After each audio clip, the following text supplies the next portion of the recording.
সুপারিশের জন্য তৈরি হবে না, এক আফসোসের জীবন আসবে। ইয়াকুলু ইয়া লাইতানি লাম উতা কিতাবিয়া আলাম আদরি মা হিসাবিয়া ইয়াকুলু ইয়া লাইতাহা কানাতিল কাযিয়া মা আগনা আন্নি মালিয়া হালাকা আন্নি সুলতানিয়া। যখন আফসোস করে বলবে বাদশাহী আমাকে ধ্বংস করছে, ক্ষমতা আমাকে শেষ করছে, যখন আফসোস আসবে মুকনিনা রুউসিহিম, থুবড়ে জমিনের উপরে পড়বে, চিৎকার লাগাবে ইয়াউমুল হাসারাত, বড় আফসোসের দিন হবে। ইয়াউমুত তানার, চিৎকারের দিন হবে। তুবাদদালুল আরদু গায়রাল আরদ আস-সামাওয়াতু ওয়া বারাজু লিল্লাহিল ওয়াহিদিল কাহার, যেই দিন জমিন পিতলে রূপান্তরিত হবে। কামিকদারিল মাইল, 1 মাইল উপরে প্রচন্ড বেগে সূর্য তাপ বর্ষণ করবে। আর থাকবে 50 আলফা সানা, 50,000 বৎসর।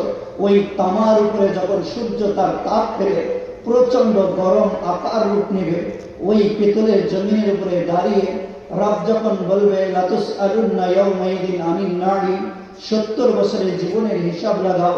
আন উমরিহি ফিমা আফনাহু আন শাবাবিহি ফিমা আবলাহু, যৌবনের হিসাব তুলো। খোদার কসম, ওই দিন বাঁচার একটা মাধ্যম থাকবে ওই কোরআন, যেই কোরআন পাশে দাঁড়িয়ে রবের সাথে বলবে, ও রব, রাত্রে পড়ার জন্য আমার পিছনে সময় দিত, দিনে আমার পিছনে সময় দিত। যৌবন হারিয়ে গিয়েছিল, বার্ধক্য এসেছিল, জানতো কোরআন শিখতে পারবে না, তবুও বুকে ধারণ করে সময়ের পরে সময় কাটাইতো, আমাকে সামনে নিয়ে চোখের পানি ফেলতো। ও আরশের মালিক, আজকে এই কোরআন পড়নেওয়ালাকে যতক্ষণ আমি জান্নাতে পৌঁছাবো না, আমি কোরআন আপনার সামনে থেকে ছুটবো না। ওই দিন বুঝে আসবে কোরআনের শান ও মান, ওই দিন বুঝে আসবে। ও হো ভাই, বহুত বড় নিয়ামত আল্লাহ আপনাদেরকে দান করছেন যে কোরআনের মতো দৌলত করতে শুরু করছেন। এই নিয়ামত আল্লাহ সবাইকে দেয় না। হযরত ঈসা আলাইহিস সালাতু ওয়াস সালাম রবকে জিজ্ঞেস করেছিলেন, ও আল্লাহ, আমাকে কিছু বিশেষ ওহী দিবেন, বিশেষ হুকুম দিবেন? বলছে, ঈসা, যাদেরকে ইলম দিয়েছি তাদেরকে সম্মান করো। ঈসা আলাইহিস সালাম বলছেন, আল্লাহ, কেন সম্মান করব? বলে, আসমানের তারকার মাঝে চাঁদের যেমন ফজিলত, ঠিক সাধারণ মানুষের উপরে আহলে ইলমদের ফজিলত। কিয়ামতের দিন যারা কোরআন পাঠকারী হবে, বড় সৌভাগ্য, শুকরিয়া তান বলি যে আল্লাহ আমাকে কোরআন পড়নেওয়ালা বানিয়েছেন।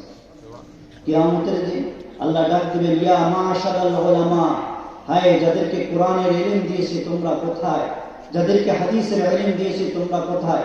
হাত তুলে বলবে, লাব্বাইক আল্লাহ লাব্বাইক, আমরা উপস্থিত। ইয়া মাশারাল উলামা ফামা যান্নুকুম বিরাব্বিকুম, রব জিজ্ঞেস করবে, আরে বলো আহলে ইলমরা, তোমরা আজকে আমার কাছে কি চাও, কি আশা রাখো, কি প্রত্যাশা করো?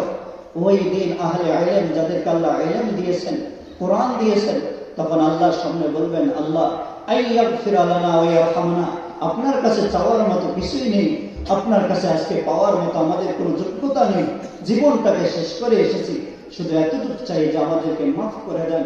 আল্লাহ বলবেন, আমি তোমাদেরকে কোরআন শিখিয়েছি, এই জন্যই যে আজকে তোমাদেরকে মাফ করবো।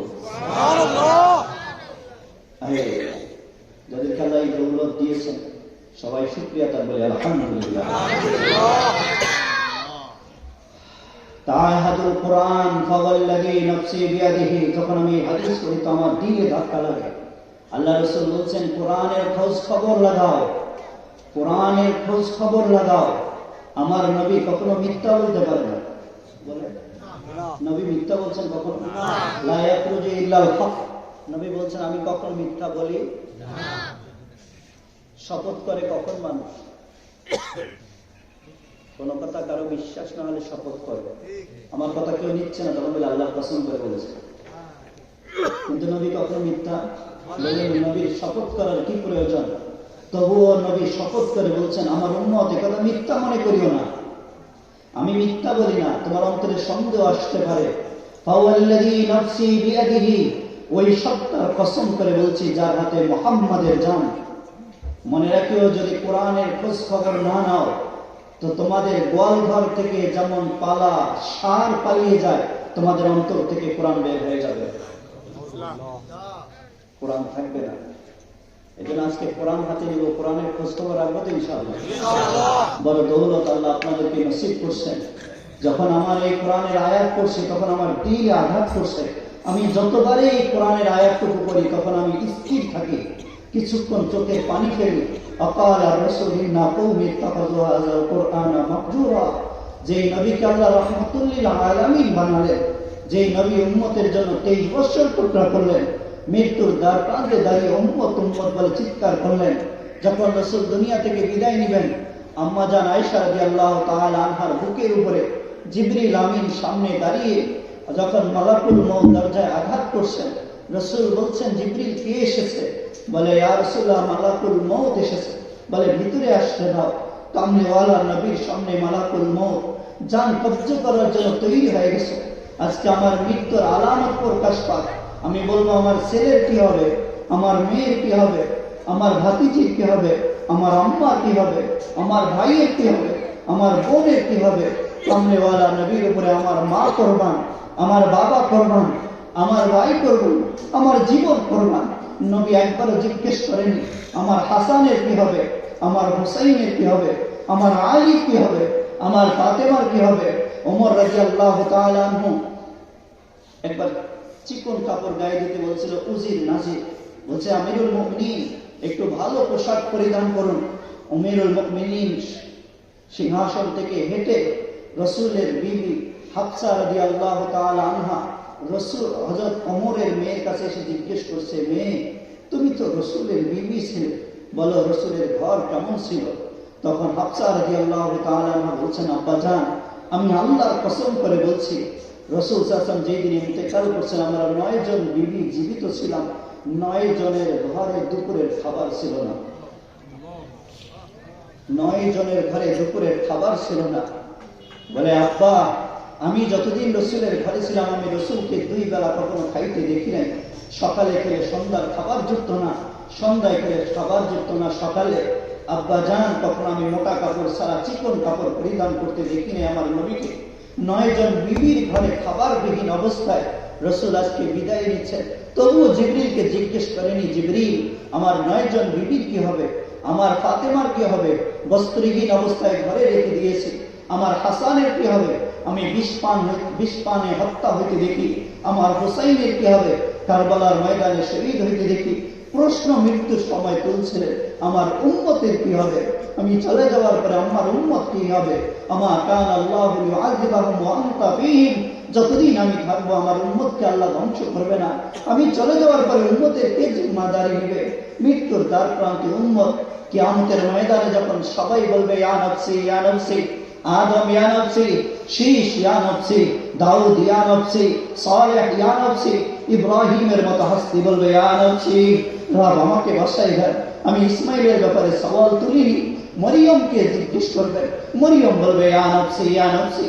আল্লাহ আমার কলিজার টুকরা ঈসার ব্যাপারে সওয়াল নেই, আপনারা বলবেন ইয়া নফসি। খোদার কসম বলছি, আমি বলবো ইয়া নফসি, ওলামা ইকরাম বলবে ইয়া নফসি ইয়া নফসি। কলিজার টুকরা আমার মেয়ের জন্য আমি আওয়াজ তুলব না।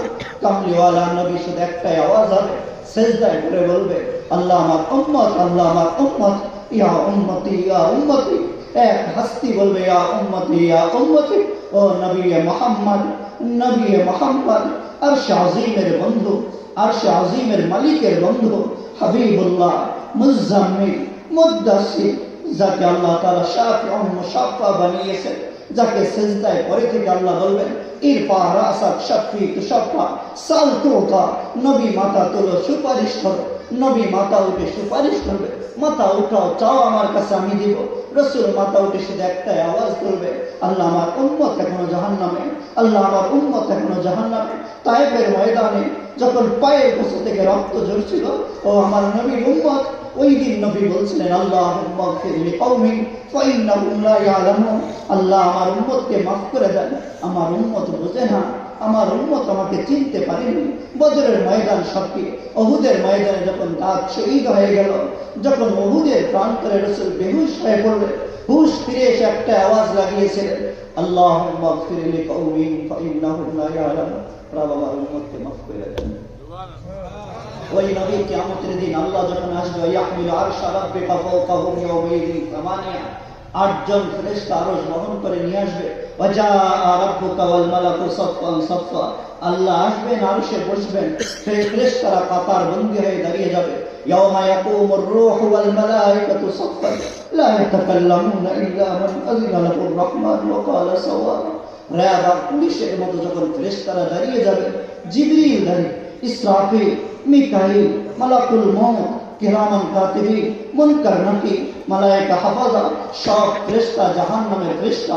আজিয়া ইয়াউমাইদিন বিজাহান্নাম, জাহান্নাম যখন সামনে আসবে, ওয়াজাআ রাব্বুকা ওয়া আবরিজাতিল জান্নাতু লিল মুত্তাকিন, জান্নাত নিয়ে আসা হবে। ওয়ানাদাউ মাওয়াজিনাল কিসতা লিয়াউমিল কিয়ামা, মিজানের পাল্লা যখন আসবে, মা মিনকুম ইল্লা ওয়ারিদুহা, যখন ফুলসিরাত কায়েম হয়ে যাবে, তখন ওই আরশের মালিকের সামনে দাঁড়িয়ে রাসূল বড় দুঃখের সাথে বলি, নবী আল্লাহর সামনে দাঁড়িয়ে বলবে, ইয়া রাব্বি আকালা রাসূল ইন্না কওমি ইত্তাখাযু হাযাল কুরআনা মাহজুরা। রাসূল ওই দিন আল্লাহর সামনে মুকদ্দমা পেশ করবে, আল্লাহ আমার এই জাতি, আমার এই সম্প্রদায়, এক তাফসীর আমার এই উম্মতের ব্যাপারে আজকে আপনি ফয়সালা করুন। এদের বিপক্ষে আজকে নবী দাঁড়িয়ে গেছে। আল্লাহ তোমাকে জিজ্ঞেস করবে, এদের দোষটা কি, এদের অপরাধটা কি নবী, যাকে তুমি রহমতুল আলামিন উপাধি দিয়ে পাঠালাম, যে আজ পর্যন্ত কিয়ামতের ময়দানে সিজদায় করে উম্মত উম্মত বললেন আপনি, আজকে কার বিপক্ষে মুকদ্দমা পেশ করলেন, কার বিপক্ষে আজকে দাঁড়িয়ে গেলেন, কার বিপক্ষে আজকে আমার সামনে মামলা পেশ করছেন? তখন আল্লাহ রাসূল ইশারা করে বলবে, ইন্না কওমি ইত্তাখাযু হাযাল কুরআনা মাহজুরা, এরা ওই সম্প্রদায়েরা যারা কোরআনকে পিছনে ফেলে রেখেছিল, আজকে এদের ব্যাপারে আপনি ফয়সালা উঠান। যারা কোরআনকে পিছনে রাখে, কাল কিয়ামতের দিন নবী তাদের বিপক্ষে দাঁড়িয়ে যাবে। ও ভাই, পায়ে হাত দিয়ে বলি, যারা কোরআন হাতে এখনো নেননি, কোরআনের ক্লাসেও আসেন না, কোরআনের জন্য দিনও তৈরি হয়নি, আজকে বড় মা বোনরাও হয়তো দেখছেন, মা বোনদেরকে বলে আফসোস করে বলি, একজন মা তার আসল দিয়ে তার ঘরের টিভিটাকে 3 বার মোছে। আমি দুঃখের সাথে বলি, আমার মা মাসে একবারও নিজের আসল দিয়ে কোরআন মোছে না। আমি এই দুঃখ কাকে বুঝাবো? এই দুঃখ আমার কে নেবে? কোন মা নেবে? মায়ের কাছে আজকে ঘরের সামানা দামি হয়ে গেল, নিজের আসল দিয়ে এইভাবে সামানা মুছে দৈনিক দিন একবার কোরআন শরীফটা নিয়ে পড়তে মন চায় না, কোরআন মুছতে চায় না, শুধু কেউ মরলে হয়তো কোরআনটা নিয়ে শুধু রেখে আবার রেখে দেয়। মৃত্যুর দিনের জন্য কোরআন এসেছিল, তাই না? আজকে মুসলমান কোরআন ছেড়ে দিল, বড় আফসোস। কালকে নবীর বিপক্ষে কেমনে দাঁড়াবে? এই মজমার সব ভাই যদি এতটুকু দিল থেকে নিয়ত করে যে নবী কাল কিয়ামতের ময়দানে আপনার বিপক্ষে দাঁড়িয়ে নাজাত পাবো কিভাবে, যাকে আল্লাহ কাউসার দান করছেন, কাউসারের পানি যখন পান করতে যাবো, নবীও বলবে সোহকান লিমান গায়রা বাদি, দূর হয়ে যাও উম্মত, তোর কাছে কোরআন লেগে এসেছিলাম, কোরআনের বিপক্ষে কোন জীবন দিয়ে তুই জীবন সাজাইলি? A + B = A² + 2A + B², 3 বছর ধরে পড়লি, আমার সূরা ফাতিহাটা শিখার তোর সময় হলো না। এই জন্য কোরআনের জন্য সময় দিতে পারবো তো ইনশাআল্লাহ। বড় সৌভাগ্যবান আমি রবের কাছে আবেদন করি, রবের কাছে আমি বলি, রব যারা আজকে কোরআন হাতে নেবেন, কালকে নবী মুহাম্মদ আরবির সাথে জান্নাতে যাওয়ার তৌফিক নসিব করুন। পারবো তো ইনশাআল্লাহ। কোরআন পড়ি ভাই, কোরআন পড়ি, যে কোরআন শিখে, যে কোরআনের উপর আমল করে, যে কোরআনকে মজবুতের সাথে ইয়াদ করে, কাল কিয়ামতের দিন তাদের মর্যাদা কেমন হবে, তাদের সম্মান কেমন হবে। শুধু আল্লাহ বলবে, তুমি হাফেজে কোরআন না, তুমি কোরআনের জন্য চেষ্টা করতে, কোরআন তুমি আত্মস্থ করেছিলে, বলো আজকে আবেদন রাখো। বলবে, আল্লাহ আপনি তো নবীর জবানে আমাকে বলছিলেন যে আমি অনুমতি চাইবো আপনার কাছে, আপনি অনুমতি দিবেন। বলে, আমি আমার গ্রামের 10 জন ব্যক্তিকে জান্নাতে নেওয়ার আবেদন করছি। বলে, আল্লাহ তার আবেদন কবুল করবে, তার সাথে 10 জনকে জান্নাতে পাঠাবেন। এক রিওয়ায়াত 10 জন, আরেক রিওয়ায়াত আছে 10 গোষ্ঠীকে দিয়ে জান্নাতে প্রবেশ করবে। এই জন্য ভাই সবাই কোরআন শিখার জন্য তৈরি আছে তো ইনশাআল্লাহ। কোরআন শিখির সাথে সাথে বলি, ও ভাই নামাজের ইহতিমাম করি। কোরআন কেন? নামাজকে শুদ্ধ করার জন্য। নামাজ পড়তে হয়, পড়তে হলে কোরআনের প্রয়োজন হয়। শীতকালে সুন্দর করে ওযু করবে, খোদার কসম রবকে পাওয়ার জন্য ঘর থেকে বের হয়ে মসজিদে আসলেন। তাহাজ্জুদ বহুত বড় দামি জিনিস। আসা ইয়া বাসাকা রাব্বুকা মাকামান মাহমুদা, যে তাহাজ্জুদ আদায় করে আল্লাহ তাকে মাকামে মাহমুদ সম্মানিত জায়গা দিয়ে দিবেন, এমনটি ওয়াদা। তাহাজ্জুদ যতটুকু মানুষকে আল্লাহর নিকটবর্তী করে দেয়, কাউকে আল্লাহ কোন ইবাদতের দ্বারা এত নিকটবর্তী হইতে পারে না। আল্লাহ তাদের দ্বারা তাহাজ্জুদ পড়ান, তাদেরকে তাহাজ্জুদের সময় ডাকেন যারা আল্লাহর আপন। এজন্য একটা ছেলে এশার পরে মোবাইল চালাতে চালাতে যখন 3:30 বাজে 3টা বাজে মোবাইল অফ করে ঘুমিয়ে যায়, বলে সে ঘুমিয়ে যায় না, আল্লাহ ঘুমিয়ে দেয়। আল্লাহ বলেন, বান্দা তোর এখন জেগে থাকার সময় নয়, এখন আমার নেক বান্দারা আমার সাথে কথা বলতে উঠবে, এই সময় আমি তোর চেহারা দেখতে চাই না, তুই শুয়ে পড়।